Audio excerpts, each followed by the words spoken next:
Today, Mommy and Ava are reading Nickelodeon's SpongeBob SquarePants SpongeBob Saves the Day. And this is book 3 of the entire book and the last story in the book. And we have read, do you remember the stories? We read, I remember The Great Cat, Patty Caper, and SpongeBob to the Rescue. Yes, we read SpongeBob to the Rescue, The Great Patty Caper, and today is Legends of Bikini Bottom. Yes, so today is Legends of Bikini Bottom, and Ava has bookmarked our page, so we don't have to hunt for it. Thank you. You're welcome. So this is Legends of Bikini Bottom. Yay. Far below the calm blue waters of the ocean lie many dark legends. The mere whisper of the word trenchbilly, a passing thought about the main drain, or the smallest suggestion of the Bikini Bottom triangle would send chills down the spines of even the hardiest of sea creatures. No one dared to uncover these hidden mysteries. That is, until now. For none of those creatures could hold a candle to the bravest, yellowest sponge in the whole sea. And so, SpongeBob SquarePants set off to uncover the 6 greatest legends of Bikini Bottom. This is legend number 1. The monster who came to Bikini Bottom. He's Patrick's friend, don't worry. Patrick was playing in the ocean when he met a giant monster. Most people would have been terrified, but not Patrick. He and the monster became friends. They played with a snow globe and spent the afternoon laughing together. Patrick brought the monster to meet SpongeBob. At first, SpongeBob thought the monster was hurting Patrick.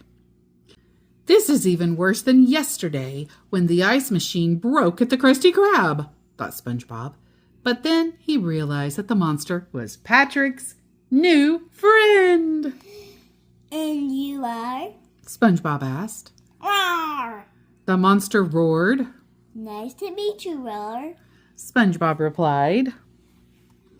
But there was a small problem.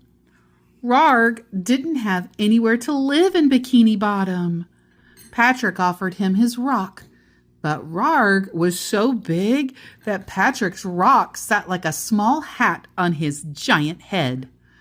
The rock looked so funny on his head that SpongeBob and Patrick began to laugh and laugh. Suddenly, Rarg picked the rock up and threw it as far as he could. Patrick's house was smashed into dozens of little pieces. Still, SpongeBob, Patrick, and Rarg laughed even harder. It was so funny that Rarg began smashing more houses. He smashed SpongeBob's pineapple and Squidward's house too. Suddenly, the police came to see what all the ruckus was about. When they saw Rarg, they built a fence around him to keep him in. But Rarg was too big for the fence. He just stepped right over it and started to run. The police chased him through the streets of Bikini Bottom, and just when they had him cornered, Patrick appeared. "Wait just 1 minute," Patrick cried. "He's my friend. Let me talk to him first." Patrick and Rarg came up with a plan. Rarg now lives at the top of Bikini Bottom Alps and has a job. He supplies Bikini Bottom with all of their ice. So the ice machine won't run out of ice for SpongeBob. Yay! So legend number 2. Welcome to the Bikini Bottom Triangle. Not too long ago, strange things started happening in Bikini Bottom. SpongeBob's alarm clock went missing. So did Gary's shell, Squidward's clarinet, Patrick's cufflinks, and even Mr. Krabs. Look at Gary. Oh no, his shell went missing and that's his body. A sailor told them that legend says when an eerie fog rolls in and the song of the mermaids is heard, things disappear into the Bikini Bottom Triangle and they never come back. SpongeBob and Squidward searched high and low for Mr. Krabs when a fog rolled in and mermaids began to sing. Maybe they'll reunite with Mr. Krabs. Suddenly, Squidward and SpongeBob were sucked into a chute. They landed on a giant pile of discarded things. A gumball machine, a fridge, some tennis rackets, and even lawnmowers. A few moments later, Patrick and Pearl came tumbling through the chute too. Soon they found Mr. Krabs. He was having the time of his life. In fact, he wanted to stay in the Bikini Bottom Triangle until he thought that Plankton might be running the Krusty Krab. SpongeBob and Patrick asked the singing mermaids for help. Look, we only know one thing. Nothing ever leaves the Bikini Bottom Triangle, they answered. That's how we surround ourselves with cool new stuff. Anything beyond that is TNOP. Totally not our problem. They didn't care that SpongeBob and his friends were stuck. Look at Pearl. I know, why is she like, hey, everyone? Because she probably would be friends with them. She probably thinks they're cool. Probably. But then Pearl told them that the mall had the best, coolest, most glitterishly fabulous new stuff. Now the mermaids wanted to go to the mall. SpongeBob had an idea. If the mermaids sang their song backward, it might reverse the direction of the giant chute. Instead of sucking things into the triangle, it would shoot everything inside back out. It worked! Pearl and the mermaids immediately headed for the mall, and SpongeBob and Mr. Krabs discovered that the mysterious sailor had kept the Krusty Krab running the whole time they were gone. You got a little vermin problem, said the sailor. And that little vermin, of course, is Plankton. So now we have Legend 3, The Curse of the Hex. One dark and stormy night, an old hagfish appeared at the Krusty Krab just as Squidward was locking up. She forced her way in, but Squidward refused to take her order. She just kept begging for a Krabby Patty, and Squidward and Mr. Krabs couldn't get her to leave. Then SpongeBob walked over to her and whispered something in her ear. She finally agreed to leave, but called out a warning. You haven't seen the last of me, she yelled on her way out the door.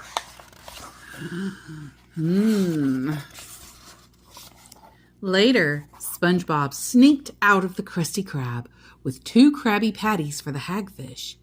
But as SpongeBob handed her the patties, Mr. Krab showed up and grabbed them first. Angered, the hagfish shouted, I have gnawed and frozen shark skin slab. I hereby curse the Krusty Krab. The next day, no customers showed up at the Krusty Krab, and a mysterious fire burned some of Mr. Krabs' hard-earned cash. So he set off with SpongeBob to beg and plead with the hagfish to remove her awful curse. The hagfish said she would lift the curse if they brought her the sacred gold doubloon from the throat of the giant golden eel. So SpongeBob led the way and retrieved the gold doubloon. The hagfish promptly used the coin for laundry. Finally, She said. Then they went to the Krusty Krab, and the hagfish pulled out a wooden close sign from in front of the restaurant. It wasn't a curse after all. Relieved, Mr. Krabs and SpongeBob returned to work. Well, why did the money catch on fire then? probably just one of their mistakes. I don't think Mr. Krabs would make that mistake ever. Maybe Squidward did it on purpose. Legend 4. The Main Drain. Mr. Krabs once told SpongeBob and Patrick a scary story. The story of the main drain. Mr. Krabs told them how two little boys many years ago stumbled upon a giant plug at the center of the ocean. They didn't know what it was, so they pulled on it. Suddenly, everything was being sucked into the hole. Not only did the two kids go down the drain, but so did all the houses and people of Bikini Bottom. SpongeBob and Patrick decided to trek across the ocean to find the main drain to protect it. But when they got there, Patrick did not believe it was the real thing. They were about to pull the plug to make sure it was real when Mr. Krabs and Plankton showed up. Mr. Krabs confessed that he and Plankton were the two kids in the story, he told them, and he begged them not to pull the plug. But Patrick accidentally pulled it, and they were all sucked into the drain, along with all of Bikini Bottom. Luckily, it was just a bedtime story.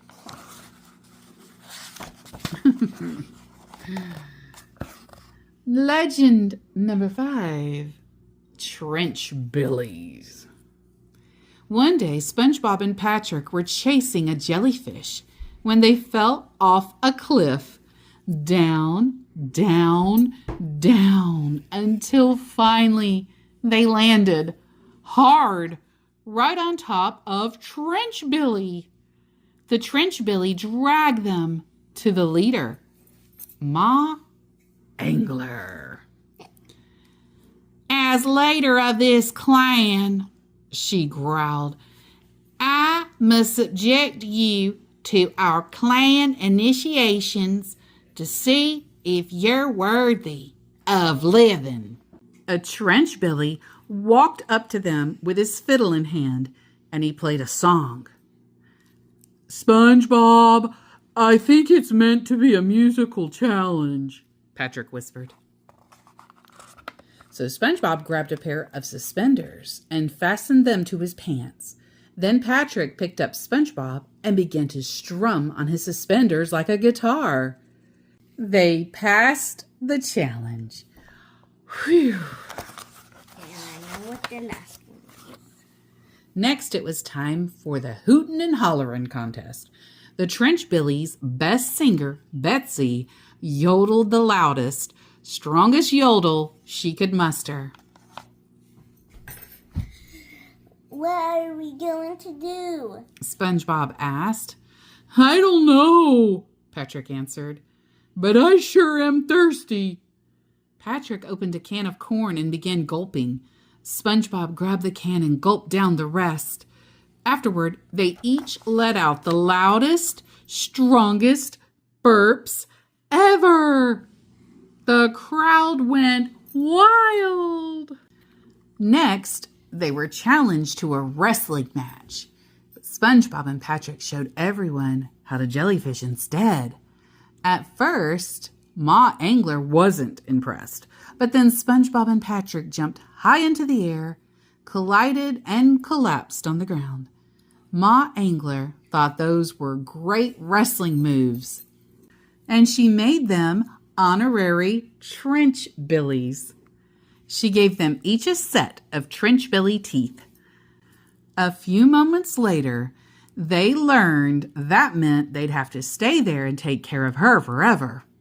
Hearing that, SpongeBob and Patrick ran as fast as they could back to Bikini Bottom, where they belonged. Aww. Look at them with the teeth. Oh my God, I want to put that teeth on. I want to become A trench billy? Yep, trench billy. Legend number 6, Sponge-Cano. You remember this one? Yeah, it has a dolphin in it. On a beautiful sunny day in Bikini Bottom, SpongeBob felt the urge to sing about all of the things he was grateful for. He was grateful for his house, his life in Bikini Bottom, and especially for his neighbor. Except his neighbor, Squidward, wasn't so grateful for all of that singing outside his window. In fact, it distracted him so much that he tripped over his paintbrushes and ended up breaking one of the water pipes in his basement, flooding it. I can give you a hint, neighbor. SpongeBob said. No, you've done enough already. Yelled Squidward. I don't want your help ever again. Realizing he was late for his job at the Krusty Krab, Squidward quickly fixed the water pipe and ran to work. But being at work didn't exactly change Squidward's attitude. He was grumpy and rude to the customers all day. This day couldn't get any worse. Grumbled Squidward. I'm the most miserable person in Bikini Bottom. Suddenly, everyone heard a loud rumbling and could see fire raining down everywhere in Bikini Bottom. Mount Bikini Bottom had just erupted. No, this is when the dolphin comes in. I see that dolphin. The town was in a panic. The raining lava was burning holes in everything, even through the roof of the Krusty Krab.